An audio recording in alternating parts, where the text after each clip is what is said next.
Congressman Jim Jordan, a member of the House Oversight Committee. Congressman, you heard Ed's report. Yep. What's your reaction?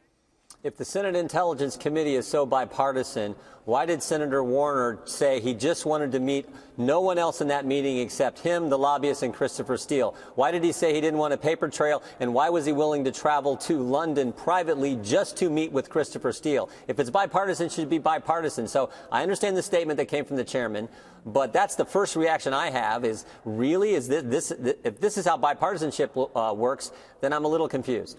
Well, it should be pointed out, and I think it was at some point in the report, but this is all happening post-inauguration. This is the first 4 months or so of 2017. So this is while the investigation is beginning. They very much, of course, would like to hear Christopher Steele's side of the story, and perhaps Senator Warner felt that he would have, a better rapport with him. I don't know what he thought, but perhaps that was what he was doing. The text messages in themselves refute that, because Christopher Steele's saying, I want to do it in a bipartisan way. And never forget, this is also in the context when they're using Christopher Steele's work product, namely the Dossier, to get the renewals at the FISA court. So, I mean, you can say it's bipartisan. They can say it's bipartisan. Maybe it still is. That's the first thing that came to mind as I just saw these text messages and heard Ed's report. Yeah. All right. I do want to ask you about the other pressing news on the Hill tonight, and that's whether or not there's going to be a shutdown. What do you think?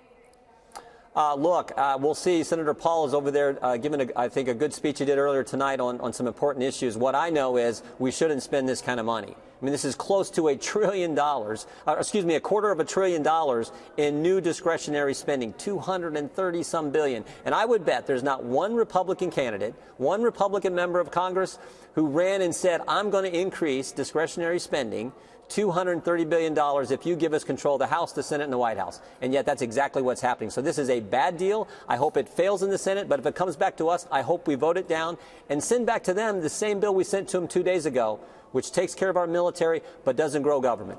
So did Nancy Pelosi kind of put you guys in a bit of a box yesterday by speaking so long about DACA and perhaps pulling some other Democrats along with her? She's making your numbers a little difficult if the House Freedom Caucus is not on board with this deal.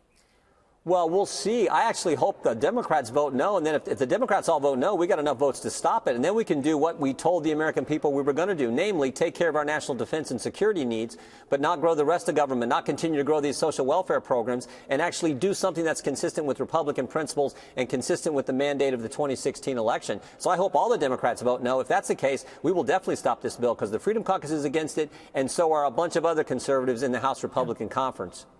Apparently, Steny Hoyer has called Kevin McCarthy and asked for a 24-hour CR. What do you think of that? I think that shows they may not have the votes, and I think that puts us in a good position because it gives us a chance to still accomplish what the election was about in 2016. Jonah Goldberg made a very interesting point on Special Report a few moments ago. He said that because of the way the budget rules work, you can't get anything through on reconciliation if you pass these huge increases in spending, because in order to do a reconciliation deal, you have to prove that you're not going to add to the deficit dramatically over the next 10 years. So he's saying that the Tea Party agenda is busted with this deal. Do you agree? Well, I think this is entirely inconsistent with what Republicans are about, Tea Party conservatives are about, and frankly, so many Americans across this country with just good common sense understand. You can't keep piling up deficits, that this year will approach a $1 trillion deficit. You can't keep adding to the debt, which is already at $20 trillion. And here's the other thing that's so important. Just 3 weeks ago, Chuck Schumer shut down the government because he thought amnesty was more important for illegals than funding our military. Here we are with the same exact position, funding our troops now just for the full year and doing what needs to be doing. And we're in such a good position to win.